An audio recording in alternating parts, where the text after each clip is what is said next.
Hello everyone, কেমন আছেন সবাই? স্যামসাং গ্যালাক্সি S24 ফোনটি নিয়ে হাজির হলাম আজ আপনাদের মাঝে। তো যারা এই ফোনটি নিতে যাচ্ছিলেন তাদের জন্যই মূলত আজকের এই ভিডিও। তো এই ফোনটি কি অফার করছে এবং এই ফোনটি খারাপ দিক, ভালো দিক এবং এই বাজেটের মধ্যে নেওয়া ঠিকঠাক হবে কিনা, এই সব কিছু তুলে ধরবো আপনাদের মাঝে। তো আমি আছি এমডি দেলোয়ার হোসেন, আপনারা দেখছেন আপনাদের প্রিয় চ্যানেল স্মার্ট টেক ডিএস। তো বন্ধুরা, যারা আমার চ্যানেলটি এখনও সাবস্ক্রাইব করেনি প্লিজ চ্যানেলটি সাবস্ক্রাইব করুন এবং পাশে থেকে বেল আইকনটি বাজিয়ে দিন সবার আগে নিত্য নতুন ভিডিও পেতে। তো চলুন বন্ধুরা, কথা না বাড়িয়ে মূল ভিডিও শুরু করা যাক। কথা বলা যাক ফোনটির ডিজাইন এবং বিল কোয়ালিটি নিয়ে। ফোনটির ডিজাইন এবং বিল কোয়ালিটি আমার কাছে অসাধারণ লেগেছে এবং ডিজাইনটা আমার কাছে খুবই ভালো লেগেছে। তো আশা করা যে আপনাদের কাছে খুবই ভালো লাগবে। এর সাথে এই ফোনটির ডিসপ্লে নিয়ে যদি কথা বলি, এই ফোনটিতে ডিসপ্লে সেকশনে ব্যবহার করা হয়েছে 6.2 ইঞ্চির এলটিপো অ্যামোলেড 2x120 Hz রিফ্রেশ একটি ডিসপ্লে এবং এই ডিসপ্লেটি খুবই ভালো মানের একটি ডিসপ্লে এবং এই ডিসপ্লেটিতে 16 বিলিয়ন কালারের সাপোর্ট আমরা পেয়ে যাচ্ছি। তো এখানে 60 মিলিয়ন কালারের সাপোর্ট পাওয়াতে খুব ভালো মানের কালারফুল ছবি আমরা পাবো এখানে। এবং এই ফোনটির রেজুলেশন হলো 1080x2340 পিক্সেল এবং এখানে ব্যবহার করা হয়েছে 416 PPI। তো এখানে রেজুলেশনও ভালো পাচ্ছি এবং 120 Hz হাই রিফ্রেশ রেট পাচ্ছি। তো এখানে সব কিছু ঠিকঠাক মনে হয়েছে আমার কাছে। তো এই ডিসপ্লেটি অবশ্যই খুব ভালো মানের ছবি প্রোভাইড করবে আমাদেরকে এবং সব ভালো মানের ছবি কালার প্রোভাইড করবে, এতে কোনো সন্দেহ নেই। এবং এইটাতে ডিসপ্লেতে প্রোটেকশন হিসাবে পাচ্ছি আমরা কর্নিং গরিলা গ্লাস ভেক্টর 3। তো প্রোটেকশন এখানে দেওয়াতে অবশ্যই আমাদের ফোনটি অনেকটাই সেভে থাকবে। যদি হাত থেকে অর্গানাইজেশন যদি পড়ে যায় কোনো সময়, তাহলে অবশ্যই আমাদের ফোনটি নষ্ট হওয়ার প্রববিলিটি একটু কম থাকবে, কারণ এখানে প্রোটেকশন ব্যবহার করাতে আমার কাছে খুবই ভালো লেগেছে। এই ফোনটির ডিসপ্লেটিও খুব ভালো এবং প্রোটেকশনে ব্যবহার করা হয়েছে, আমার কাছে সব কিছুই ভালো লেগেছে এই ডিসপ্লে সেকশনটি। তো এখন যদি এই ফোনটির পারফরমেন্স নিয়ে কথা বলি, এই ফোনটির চিপসেটে ব্যবহার করা হয়েছে। তো এখানে কিন্তু দুইটি ভেরিয়েন্ট এই ফোনটি পাওয়া যাচ্ছে, একটি হলো ইন্টারন্যাশনাল ভেরিয়েন্ট, একটি হলো ইউএস এবং কানাডা ভেরিয়েন্ট। তো ইন্টারন্যাশনাল এবং কানাডা দুইখানে কিন্তু দুই রকমের চিপসেট ব্যবহার করা হয়েছে। তো আমি এখন যদি কথা বলি ইউএস এবং কানাডা চিপসেট নিয়ে, এখানে ব্যবহার করা হয়েছে স্ন্যাপড্রাগন 8 Gen 3 চিপসেট এখানে ব্যবহার করা হয়েছে এবং এই চিপসেটটি হলো 4 ন্যানোমিটার একটি চিপসেট। তো এখানে ওয়েলকাম স্ন্যাপড্রাগন 8 Gen 3 একটি ভালো মানের চিপসেট এখানে ব্যবহার করা হয়েছে এবং এটি 4 ন্যানোমিটার। তো সেই সাথে এখন যদি ইন্টারন্যাশনাল ভেরিয়েন্ট চিপসেটটির কথা বলি, এখানে ইন্টারন্যাশনালতে ব্যবহার করা হয়েছে এক্সিনোস 2400 একটি চিপসেট এখানে ব্যবহার করা হয়েছে। তো এখানে দুইটি চিপসেট আমরা পেয়ে যাচ্ছি দুই রকমের, যেহেতু যারা ইউএসএ অথবা কানাডায় থাকেন তাদের জন্য মূলত আলাদা এই ভেরিয়েন্ট পাওয়া যাবে এবং যারা ইন্টারন্যাশনাল অর্থাৎ সব জায়গায় যেটা পাওয়া যাবে সেটা হলো আলাদা ভেরিয়েন্টে। এটা হলো ইন্টারন্যাশনালটা বের করা হয়েছে এখানে এক্সিনোসের, আর ওইখানে পাচ্ছি আমরা ওয়েলকাম স্ন্যাপড্রাগনের। তো আমি মনে করব যে স্ন্যাপড্রাগনের চিপসেটটা একটু ভালো আমার কাছে মনে হয়েছে এক্সিনোসের চাইতে, কারণ এখানে 8 Gen 3 এটা একদম ভালো মানের চিপসেট। তবে এখানেও যে খারাপ ব্যবহার করছে তা আমি বলবো না, কারণ এই চিপসেটটিও মোটামুটি ভালো চিপসেট। এক্সিনোস 2400 চিপসেট এখানেও ব্যবহার করা হয়েছে এবং এটিও হলো ওই 4 ন্যানোমিটারি চিপসেট এখানে ব্যবহার করা হয়েছে। তো চিপসেট নিয়ে কথা বলা হলো, এখন কথা বলা যাক ফোনটির প্রসেসর সেকশন নিয়ে। এবং যদি প্রসেসর সেকশন নিয়ে কথা বলি, সেইখানেও কিন্তু দুই রকমেরই আমরা পাচ্ছি, ইউএস এবং কানাডার জন্য আলাদা পাচ্ছি এবং সেই সাথে ইন্টারন্যাশনাল ভেরিয়েন্টে এখানে আমরা আলাদাই পেয়ে যাচ্ছি।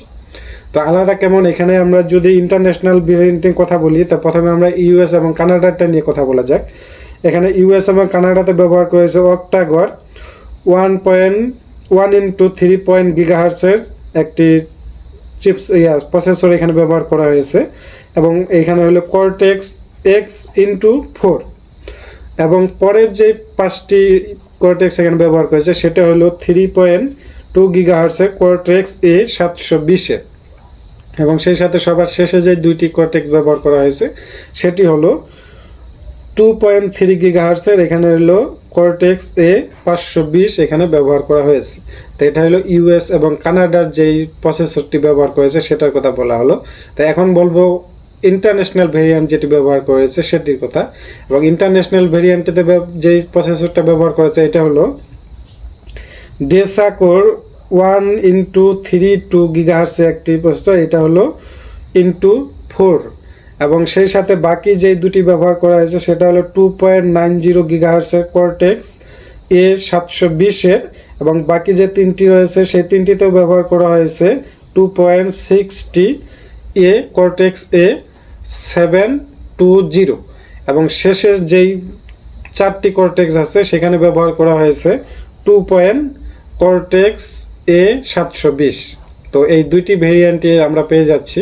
এবং এখানে প্রসেসর সেকশন নিয়ে যদি কথা বলি, প্রসেসর আমার কাছে সেম ক্যাটাগরি মনে হয়েছে এবং চিপসেটও এখানে সেম ক্যাটাগরি মনে হয়েছে, তবে স্ন্যাপড্রাগনের চিপসেটটা একটু ভালো, এটা আমার কাছে একটু ভালো মনে হয়েছে, কারণ এই চিপসেটটা একটু গেমিং পারফরমেন্স ভালো দেবে। তাই যাক, চিপসেট নিয়ে কথা বলা হলে এখন কথা বলা যাক এই ফোনটি রান করছে আপনার অ্যান্ড্রয়েড 14-এ এবং এখানে One UI 6.1 পেয়ে যাচ্ছি আমরা। এবং এই ফোনটিতে সিকিউরিটি সিস্টেমে পাচ্ছি আমরা আন্ডার ডিসপ্লে ফিঙ্গার সেন্সর, এখানে সিকিউরিটি সিস্টেমে পাচ্ছি। এবং ফোনটিতে অ্যান্ড্রয়েড যদি কথা বলি, এখানে ইউএস এর এবং কানাডার যে ভার্সনটি আছে সেখানে ব্যবহার করা হয়েছে অ্যান্ড্রয়েড 750 এবং যেটা হলো ইন্টারন্যাশনাল ভেরিয়েন্ট ব্যবহার করা হয়েছে 940 অ্যান্ড্রয়েড ব্যবহার করা হয়েছে। তো এখানে আমরা দুইটা ভেরিয়েন্টে পাচ্ছি। শেষে এখন যদি ক্যামেরা নিয়ে থাকি, এই ফোনটি ক্যামেরাতে পাচ্ছি আমরা ট্রিপল ক্যামেরা সেটআপ। আর মেইন ক্যামেরাটি হলো 50 মেগাপিক্সেলের, এটা হলো আপনার প্রাইমারি ক্যামেরা এবং এর সাথে টেলিফটো জুম পাচ্ছি আমরা 10 এমপি। তো এখানে 10 এমপি টেলিফটো জুম থাকাতে তারপর এখানে 12 এমপি একটি আমরা আলট্রা ওয়াইড ক্যামেরা পেয়ে যাচ্ছি। এখানে 3 ক্যামেরা পাচ্ছি, 50 মেগাপিক্সেল টেলিফটো জুম পাচ্ছি 10 মেগাপিক্সেলের, সাথে 12 মেগাপিক্সেলের একটি আলট্রা ওয়াইড ক্যামেরা পেয়ে যাচ্ছি। এবং এই ক্যামেরা দিয়ে ভিডিও করতে পারবো সর্বোচ্চ 820 fps এবং সেলফি ক্যামেরা পাচ্ছি আমরা 12 মেগাপিক্সেলের একটা সেলফি ক্যামেরা এখানে পেয়ে যাচ্ছি। তো সেলফি ক্যামেরা দিয়ে ভিডিও করবো 60 fps। তো এখানে ভিডিও রেকর্ড এবং ক্যামেরা কোয়ালিটি নিয়ে আমার কোনো ক্লেম নেই, কারণ স্যামসাং এর ক্যামেরা খুবই ভালো মানের হয়ে থাকে। তো এখানে তার ব্যতিক্রম নাই এবং খুব ভালো মানের ছবি প্রোভাইড করতেছিল ক্যামেরাগুলো। সেই সাথে এখানে যদি আমি ক্যামেরার কালারের কথা বলি, কোয়ালিটির কথা বলি, এখানে যে একদমই ন্যাচারাল কালার দিচ্ছিল স্যামসাং এর এই প্রাইমারি ক্যামেরার একদমই ন্যাচারাল কালার দিচ্ছিল, তবে সেলফি ক্যামেরাটা একটু কালারফুল করে দিচ্ছিল, ছবিটা একটু লাইট ওয়ে করে দিচ্ছিল। তা অনেকে আছে যে আমরা একটু কালারফুল ছবি প্রোভাইড পছন্দ করি এবং লাইট ওয়ে ছবি পছন্দ করি, দেখতে একটু ভালো লাগে। তো ক্যামেরা কোয়ালিটি নিয়ে আমি সন্তুষ্ট আছি। সেই সাথে এই ফোনটিতে ব্যাটারি নিয়ে কথা বলতে গেলে, ফোনটি ব্যাটারি সেকশনে ব্যবহার করেছে 4000 mAh একটি ব্যাটারি, সেই সাথে থাকছে 25 ওয়াটের একটি ফাস্ট চার্জার এখানে ব্যবহার করা হয়েছে। তো এখানে 4000 mAh এর ব্যাটারি ব্যবহার করা হলো, মাত্র 4000 mAh। তো এখানে আমার কাছে এই মনটা খারাপ হয়ে গেল, কারণ না, এর মাত্র 4000 mAh এর ব্যাটারি এটার সাথে কোনোভাবেই মানানসই নয়, কারণ ফোনটির দাম কিন্তু আনঅফিসিয়ালি 8GB 128GB পাচ্ছি আমরা 75,000 টাকায় এবং 8GB 512GB 256GB পাচ্ছি আমরা 85,000 টাকায়। তো 85,000 টাকার ফোনে মাত্র 4000 mAh একটা ব্যাটারি একদমই বেমানান। আমার কাছে এই জিনিসটা খুবই খারাপ লেগেছে ফোনটির। তো এইখানে যদি সর্বনিম্ন 5000 mAh এর ব্যাটারি ব্যবহার করলে আমার কাছে পারফেক্ট মনে হতো এবং এখানে 25 ওয়াটে একটি ফাস্ট চার্জার ব্যবহার করা হয়েছে।